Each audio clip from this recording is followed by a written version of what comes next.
भारतीय इतिहास में हम स्वतंत्रता आंदोलन के विषय में पढ़ाई करते हैं। आज स्वतंत्रता आंदोलन जो कि सभी एग्जाम के लिए बहुत ही इम्पोर्टेंट हो जाता है।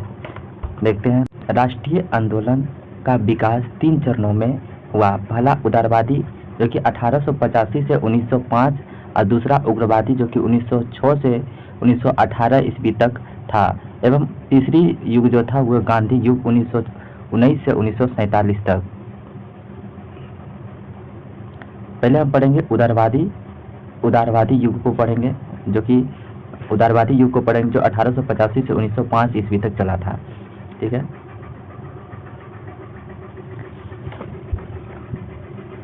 अठारह सौ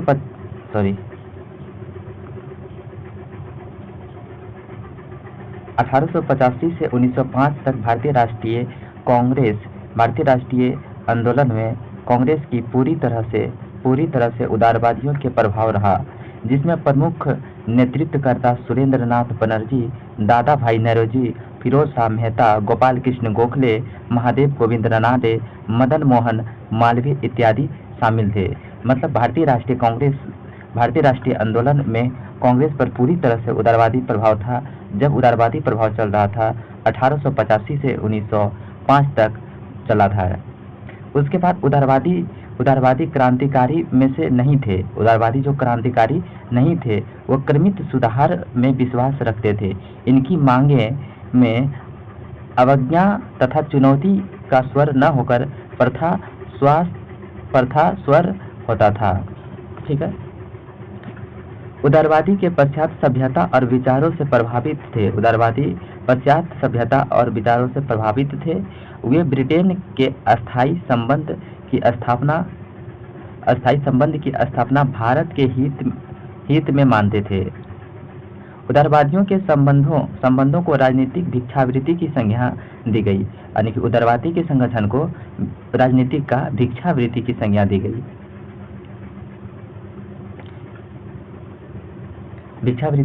दी गई। लाला लाजपत राय ने उदारवादियों का नेतृत्व की और अवसरवादी आंदोलन की संज्ञा दी। अवसरवादी आंदोलन की संज्ञा कौन दिया था? लाला लाजपत राय उदारवादी का नेतृत्व किए थे। नेक्स्ट,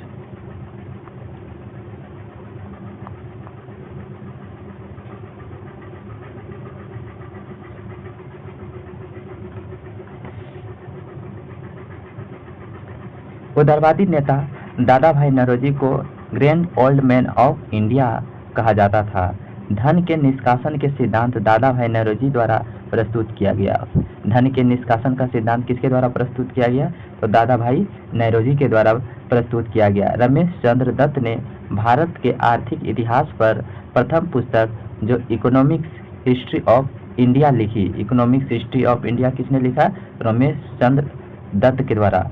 उदारवादी कांग्रेस नेताओं ने प्रतिनिधित्व के बिना नहीं का नारा दिया, यानी प्रतिनिधित्व के बिना कर नहीं का नारा दिया। उदारवादियों के प्रयासों से ही 1892 का एक्ट पारित हुआ। उदारवादी के प्रयासों से 1892 का एक्ट पारित हुआ। उदारवादी नीतियों में परिवर्तन के बाद कांग्रेस ने औपचारिक स्वराज तथा स्वाधीनता को अपना लक्ष्य घोषित किया।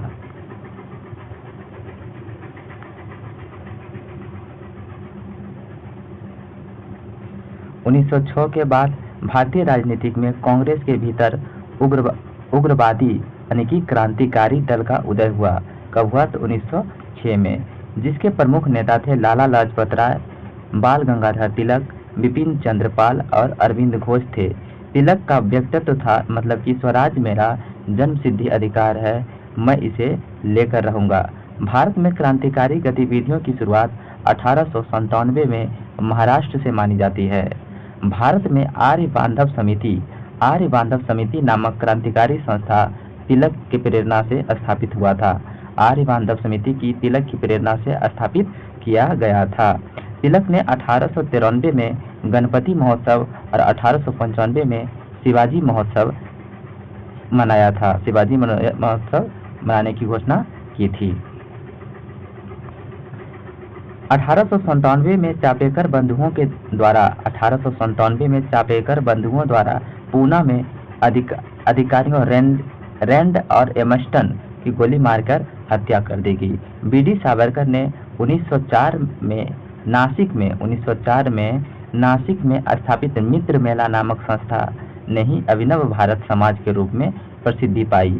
1905 में श्याम कृष्ण वर्मा ने लंदन में भारत स्वशासन समिति का गठन किया। कौन किया लंदन में? 1905 में श्याम कृष्ण वर्मा ने लंदन में भारत स्वशासन समिति का गठन किया, जिसे प्रायः इंडिया हाउस के नाम से जानी जाती है। उसके बाद बीडी सावरकर, लाला हरदयाल, मदन लाल धिंगरा इस क्रांतिकारी संगठन के सदस्य बन गए। 1909 में मदन लाल धिंगरा ने कर्नल वाइली, जो कि इंडिया के ऑफिसर में से राजनीतिक सलाहकार थे, जिसे गोली मार के हत्या कर दिया। लॉर्ड कर्जन ने 19 जुलाई 1905 को बंगाल विभाजन के निर्णय की घोषणा कर दी। 19 जुलाई 1905 को बंगाल विभाजन की निर्णय की घोषणा कर दी।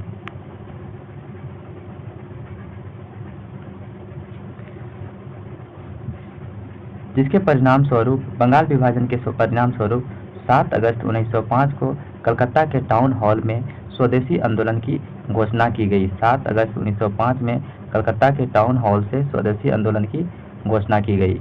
16 अक्टूबर 1905 को बंगाल विभाजन की घोषणा प्रभावी हो गया और इस दिन पूरे बंगाल में राखी दिवस के रूप में मनाया गया। साथ ही इसी दिन से भारत के ब्रिटिश सरकार के विरुद्ध प्रथम सुनियोजित जन आंदोलन प्रारंभ हुआ।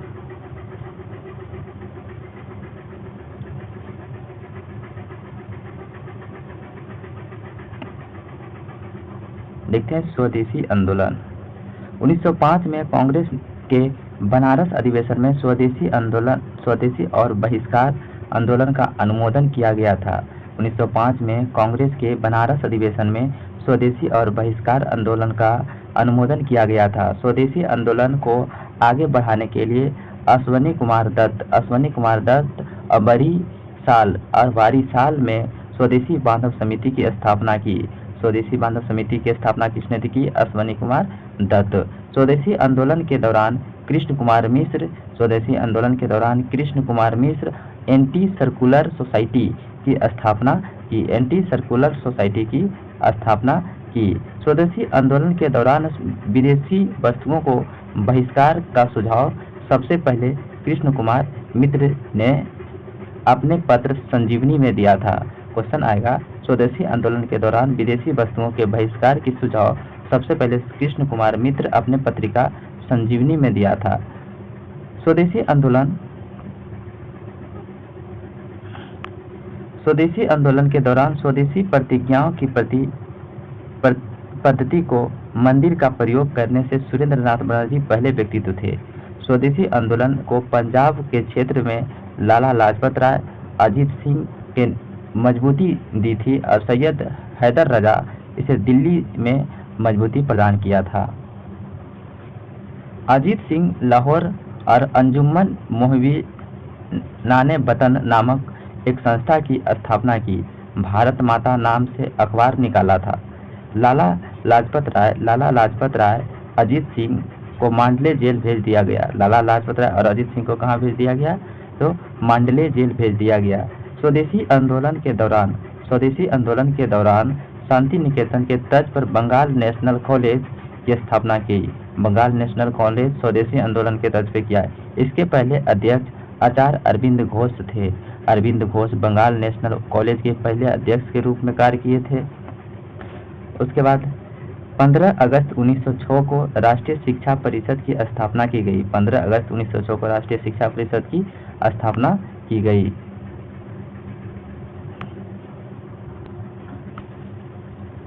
गुरुदास बनर्जी बंगाल में राष्ट्रीय शिक्षा की स्थापना की। ब्रिटिश सरकार ने स्वदेशी आंदोलन में छात्रों की भागीदारी को समाप्त करने हेतु कार्लाइकल सर्कुलर लागू कर दिया, जिसके तहत शैक्षणिक संस्थान के दिए जाने वाले अनुदान और छात्रवृत्ति पर रोक लगा दिया था। स्वदेशी आंदोलन के अवसर पर वरिंद्रनाथ ठाकुर अमार सोनार बंगला नामक गीत लिखा, जो वर्तमान में बांग्लादेश का राष्ट्रीय गीत है।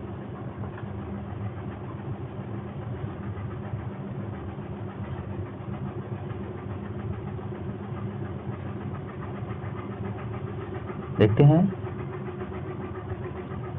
मुस्लिम लीग की स्थापना सन 1906 में आगा खान और सलीमुल्लाह खान के द्वारा ढाका में मुस्लिम लीग की स्थापना की गई।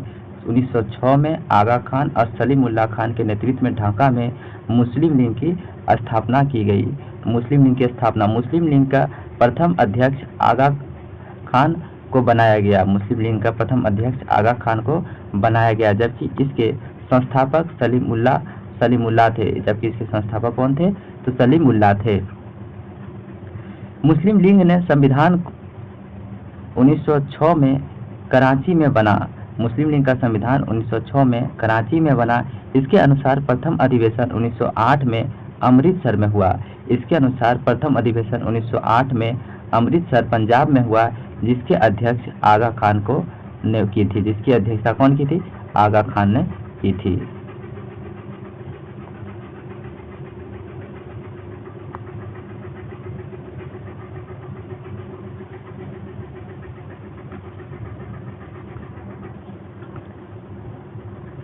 क्रांतिकारी आंदोलन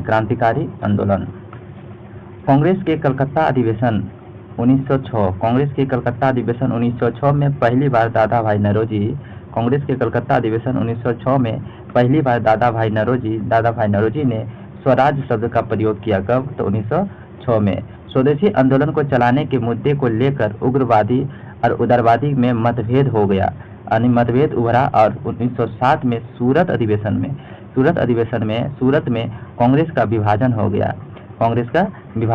बंगाल में क्रांतिकारी आंदोलन की शुरुआत भद्रलोक समाज ने की थी। बंगाल में क्रांतिकारी आंदोलन का शुरुआत भद्रलोक समाज ने की थी। श्री पी मित्र और वरिंद्र कुमार घोष एवं भूपेंद्र दत्त के सहयोग से 1902 में एक मिदनापुर अनुशीलन समिति का गठन किया गया। मिदनापुर अनुशीलन समिति का गठन 1902 में भूपेंद्र दत्त के द्वारा किया गया। 1902 में वरिंद्र कुमार घोष ने भवानी मंदिर नामक पुस्तक की प्रकाशन किया। क्वेश्चन आएगा, भवानी मंदिर नामक पुस्तक की प्रकाशन किसने किया? तो वह किया है वरिंद्र कुमार घोष के द्वारा किया गया है। विपिन चंद्रपाल ने बंगाल के युवाओं को नेतृत्व किया। उन्होंने बंगाल में तिलक का सेनापति माना जाता था। 1908 ईस्वी में हेमचंद्र कानूनगो द्वारा मनिकतल्ला में बम बनाने का कारखाना खोला गया। हेमचंद्र कानूनगो के द्वारा मनिकतल्ला में बम बनाने का कारखाना खोला गया और पुलिस के द्वारा इस कारखाने पर छापा मार 34 लोगों को गिरफ्तार किया। 34 लोगों को गिरफ्तार कर लिया एवं उन पर अलीपुर संयंत्र केस के तहत मुकदमा चलाया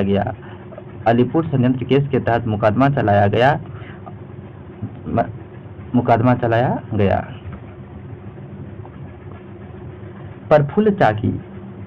प्रफुल्ल चाकी एवं खुदीराम बोस ने किंग्सफोर्ड को मारने के लिए मुजफ्फरपुर में उस पर बम फेंका, जो असफलता के पश्चात प्रफुल्ल चाकी ने स्वयं को गोली मार ली और खुदीराम बोस ने 11 अगस्त 1908 को फांसी दे दी गई। 11 अगस्त 1908 को भाई परमानंद, सोहन सिंह भाखना और हरनाम सिंह लाला हरदयाल के साथ मिलकर 1913 में गदर पार्टी की स्थापना की और उसके प्रथम अध्यक्ष के रूप में सोहन सिंह भाखना को बनाया गया।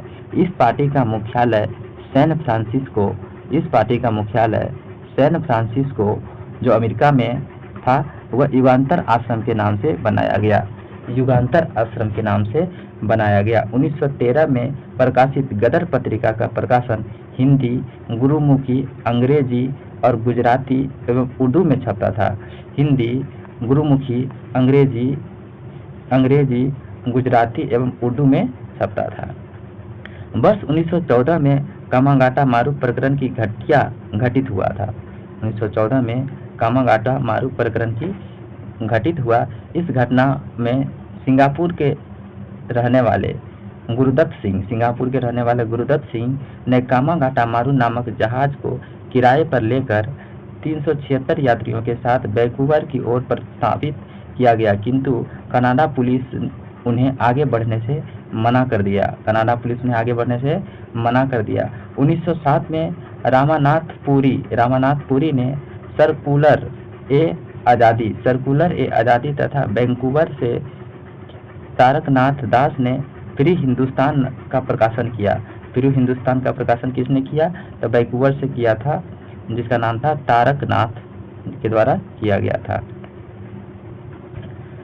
रहीम हुसैन और सोहन लाल पाठक एवं बलवंत सिंह ने इन यात्रियों की लड़ाई के लिए शोर कमेटी तटीय समिति, जिसे कहा गया शोर कमेटी यानी कि तटीय समिति की स्थापना की। किसने किया? बलवंत सिंह और सोहन लाल पाठक के द्वारा किया गया। भारत की ब्रिटिश सरकार ने जहाज को सीधे कलकत्ता लाने का आदेश दे दिया। जहाज के बजर पहुंचने पर यात्रियों ने पुलिस में मुठभेड़ हो गई। पुलिस के साथ क्या हो गया? तो मुठभेड़ हो गया। प्रथम विश्व युद्ध में ब्रिटिश का समर्थन तत्कालीन भारत के राजनीतिक पार्टियां जैसे कांग्रेस, मुस्लिम लीग और मॉडरेट नेशनल राजा रजवाड़े ने किया। राष्ट्रवादी नेता तिलक और गांधी जी ने युद्ध के दिनों में सरकार की सहायता हेतु धन और सेना के लिए गांव का दौरा किया। सरकार की सहायता के लिए धन और सेना के लिए गांव की यात्रा किया। कांग्रेस का लखनऊ अधिवेशन 1916 में कांग्रेस के लिंग की समझौता हुआ। कांग्रेस लिंग के साथ समझौता हुआ एवं कांग्रेस का एकीकृत हुआ। इसके तहत कांग्रेस ने पहली बार मुसलमान के पृथक निर्वाचन मंडल की मांग की। मुसलमानों ने पहली बार पृथक निर्वाचन मंडल की मांग की।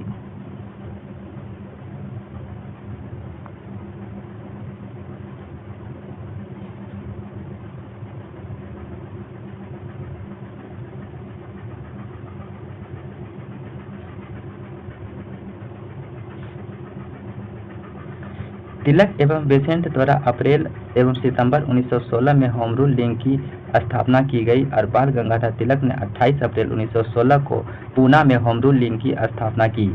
मराठा और केसरी पत्र का इसका प्रचार प्रसार किया। तिलक के होम रूल लीग, जो कि जोसेफ बैप्टिस्टा के अध्यक्ष तथा एनसी केलकर इसके सचिव बनाया गया।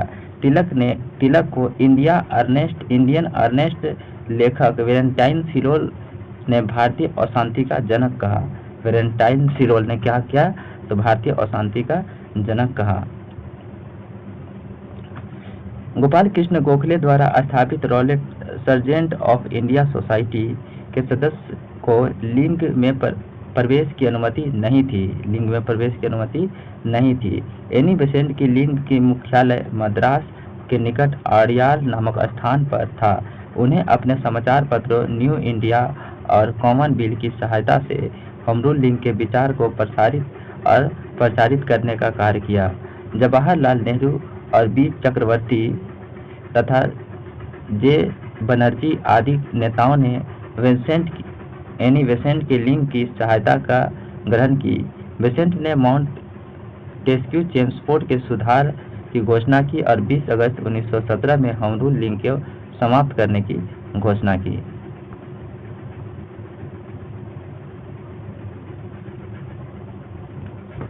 रॉलेट एक्ट, जालियांवाला बाग, उसके बाद अगला कहानी है। रॉलेट एक्ट जो है सर सिडनी रॉलेट की रिपोर्ट के आधार पर 17 मार्च 1919 को केंद्रीय विधान परिषद में रॉलेट एक्ट पारित किया गया। केंद्रीय विधान परिषद में रॉलेट एक्ट पारित किया गया। सरकार ने 10 सितंबर 1917 को न्यायाधीश सर सिडनी रॉलेट की अध्यक्षता में एक सेडिशन समिति की स्थापना की। इसका उद्देश्य भारत में क्रांतिकारी आंदोलन की जांच करना। इस एक्ट के द्वारा अंग्रेज सरकार जिसके चाहे बिना मुकदमा के चलाए जेल में बंदी कर सकती थी। इस एक्ट में बिना अपील, बिना वकील, बिना दलील का कानून कहा गया। रॉलेट एक्ट को क्या कहा गया? बिना वकील, बिना दलील, बिना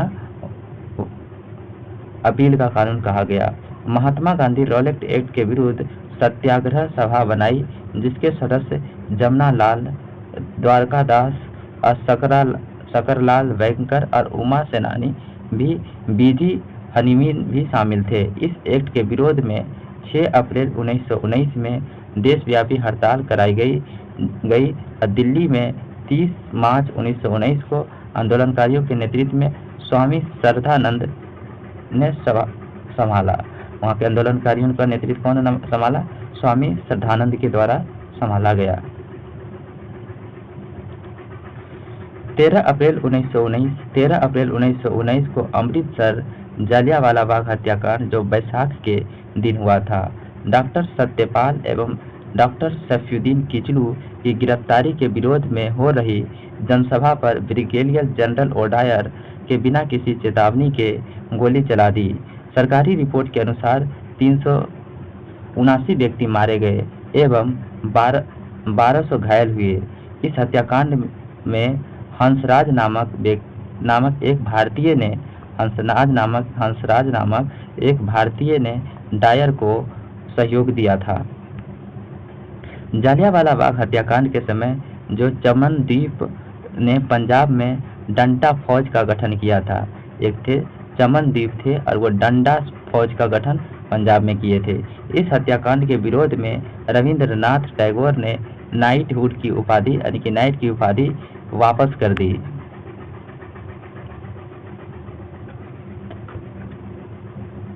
इस हत्याकांड के जांच के लिए सरकार ने 19 अक्टूबर 1919 में को लॉर्ड हंटर की अध्यक्षता में एक आयोग का गठन किया। लॉर्ड हंटर की अध्यक्षता में एक आयोग का गठन किया, जिसमें 3 भारतीय सदस्यों में से जैसे जमनलाल, शीतलवाड़, शहजाद सुल्तान अहमद और जगत नारायण की कुल 8 सदस्य थे। जलियांवाला बाग हत्याकांड की जांच के लिए कांग्रेस द्वारा मदन मोहन मालवीय की अध्यक्षता में एक समिति का गठन की गई, जिसके सदस्य मोतीलाल नेहरू, महात्मा गांधी और CR दास और तैयत वजी और जयकर शामिल थे। बस आज इतना ही रहने देते हैं। नेक्स्ट डे इससे आगे कल से गांधी युग को नेक्स्ट डे